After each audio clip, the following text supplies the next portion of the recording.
Well, early this month, the University of Johannesburg's choir launched its 9th album titled When the Earth Stands Still. Now, the album gave birth to an interdisciplinary project, The Pandemic. Now, put face to the songs in the album. More than 25 visual artists, dancers and choreographers have been invited to develop new work inspired by music. And for more on this, we're joined by Pieter Jacobs, the head of department at the university's Arts and Culture. Mr. Jacobs, a very good morning to you. Thanks for joining us. Welcome to Morning Live. Good morning, Sabiwe. Pieter, we are on lockdown currently, and coming up with a project of this nature, I would imagine requires a whole lot of work. So what was the turnaround time for these artists to come up with the videos? Well, initially we limited their work on the different artworks to the initial lockdown period. So it was those 3 weeks that we gave them and said, use this time, work on something.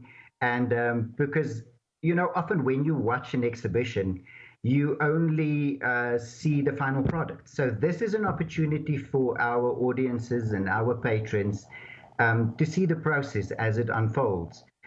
We've got some amazing artists involved. We've got Siyabonga Mahlaba, Gordon Froud. On there on the screen, you'll see a Diane Victor, and Nayo Mahlangu is also part of this process. And amazing South African choreographers, Fana Chabalala, Athena Mazarakis, Oscar Butulezi. And behind this was also, for us to have to adapt to doing things in a different way. And we also wanted to find a way to keep contact with our artists and also to support them in their work. And the world is going through difficult times, Pieter, because of this outbreak. And the songs in the album do sort of bring hope. Do you think this is what we need as a people? Absolutely. Music is like dance, an invisible language. And I do believe that if you take some time, really the choir CD is food for the soul. We are extremely proud of the UJ Choir. In 2018, they've won in 3 categories at the World Choir Game.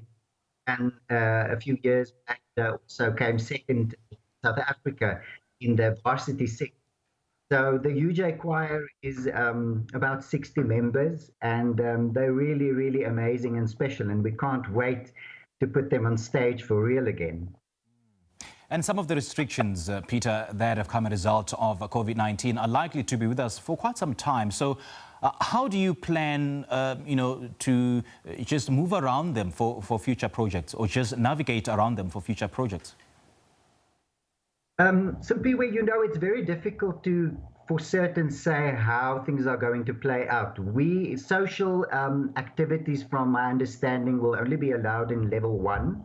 So we will approach cautiously. We are in a very privileged position, unlike a lot of theatres who have to find ways to generate income. We can focus on other things. We have taken the UJ Arts Academy online, so we are continuing with our work, and we'll be able to do that for as long as possible, even though it's not ideal in all cases.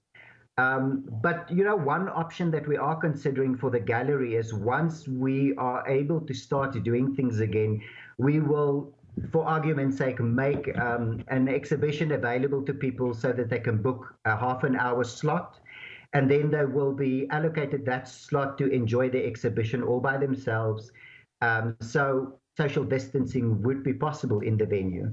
We hope that when we put the pandemic exhibition on, that won't be necessary, but that might be. We don't know how long this is going to carry on, and we anticipate that well into next year, we are going to have to observe social distancing. So we will continue to come up with interesting and innovative ways to connect with our audiences and students.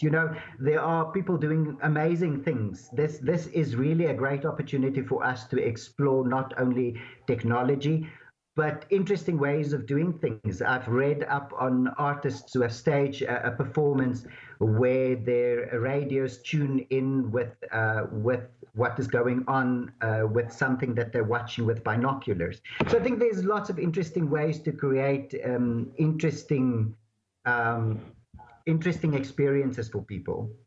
And we're currently seeing most of the artists showcasing their work online on online platforms because of the limited movement that is allowed. Do you think this is where the future lies for festivals, exhibitions and other events? No, I don't. I think that it might have a very strong aspect or component to what we do after life, COVID life. But our position at least is that you can't recreate the experience of theatre.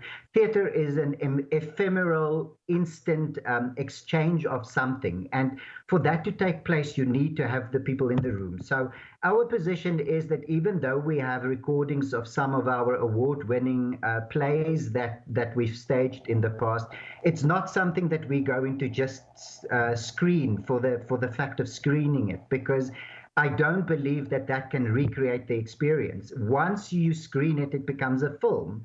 And then you are competing with lots of other content online. So I think it's about different kind of creative experiences that one could create. And I think that's the future. So a component of it might be, and will probably be part of the arts going forward. We've got some other digital platforms and things in the pipeline ourselves, and which we are planning to sustain beyond COVID. But I don't think that it will replace. We literally have 10 seconds, Pieter. Just speaking of the digital platforms that you mentioned, do you want to give us the details of the platforms that these videos will be made available on and when they will be made available? Some of them are already on. They are on arts.uj.ac.za. Okay. Under the news tab. All right. Okay, great chatting to you. Thank you so much, Pieter, for your time. That was Pieter Jacobs, the head of department at the University of Johannesburg's Art and Culture Department. We'll have your sport news in a moment.